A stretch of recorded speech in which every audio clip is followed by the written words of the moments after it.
অক্টোবরের মধ্যে শেখ হাসিনা 4 মামলার রায়।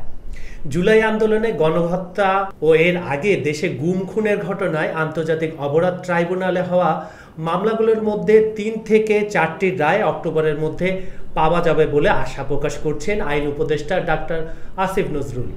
আপনাদের মনে আছে নিশ্চয়ই, এসব মামলায় সাবেক প্রধানমন্ত্রী শেখ হাসিনা, তার মন্ত্রিপরিষদ সদস্য, বিভিন্ন আইন শৃঙ্খলা বাহিনীর সদস্য, আওয়ামী লীগ নেতাকর্মী সহ জড়িতদের আসামি করা হয়েছে। গতকাল সচিবালয়ে সংবাদ সম্মেলনে জুলাই হত্যাকাণ্ডের অগ্রগতি তুলে ধরে উপদেষ্টা এসব কথা বলেন। তিনি বলেন, আমাদের প্রসিকিউশন টিম যাচাই বাছাই করে 16টি মামলা করেছে। আনুষ্ঠানিকভাবে এসব মামলা দায়ের করা হয়েছে। এর মধ্যে 4টির তদন্ত কাজ এই মাসের মধ্যেই শেষ হবে বলে আশা করি। এরপর চার্জশিট গঠনের মাধ্যমে আনুষ্ঠানিক বিচার কাজ শুরু হবে। আসিফ নজরুল বলেন, জুলাই হত্যাকাণ্ডে যে বিচার, সেই বিচারের অগ্রগতি কি হয়েছে সেটা জানতে চান অনেকে। একটা অভিযোগ সবসময় শোনা যায়, আন্তর্জাতিক অপরাধ আদালতে জুলাই হত্যাকাণ্ড সংক্রান্ত যে মামলাগুলো, এর দৃশ্যমান কোনো অগ্রগতি হচ্ছে না। এ বিষয়ে ব্যাখ্যা দিয়ে আন্তর্জাতিক ট্রাইব্যুনাল আইন সংশোধন এবং আন্তর্জাতিক অপরাধ ট্রাইব্যুনাল গঠিত হওয়ার পর ইতিমধ্যে এই আদালতে বিচারের যথেষ্ট অগ্রগতি হয়েছে বলে সাংবাদিকদের এই আইন উপদেষ্টা জানান। আন্তর্জাতিক অপরাধ ট্রাইব্যুনাল পুরোপুরিভাবে কার্যক্রম শুরু করেছে 4 মাস আগে। এর মধ্যে আদালতে 300টিরই বেশি অভিযোগ দায়ের করা হয়েছিল, যেখান থেকে মামলা যাচাই বাছাই করে অগ্রগতি করা হয়েছে।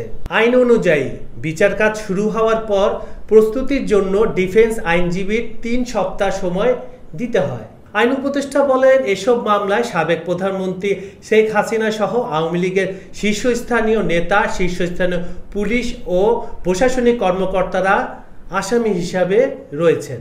আপনি যদি পুরো বিচার কার্য ধরেন, তাহলে শুরু থেকে শেষ পর্যন্ত 1 বছরের মতো সময় লাগছে। আন্তর্জাতিক অপরাধ আদালতে শেখ হাসিনার আমলে জামাত ইসলামী ও বিএনপির একজন নেতার বিচার হয়। সেই বিচার কাজ শেষ করতে গড়ে কমপক্ষে 2.5 বছর লেগেছিল। শেখ হাসিনার মিথ্যাচার।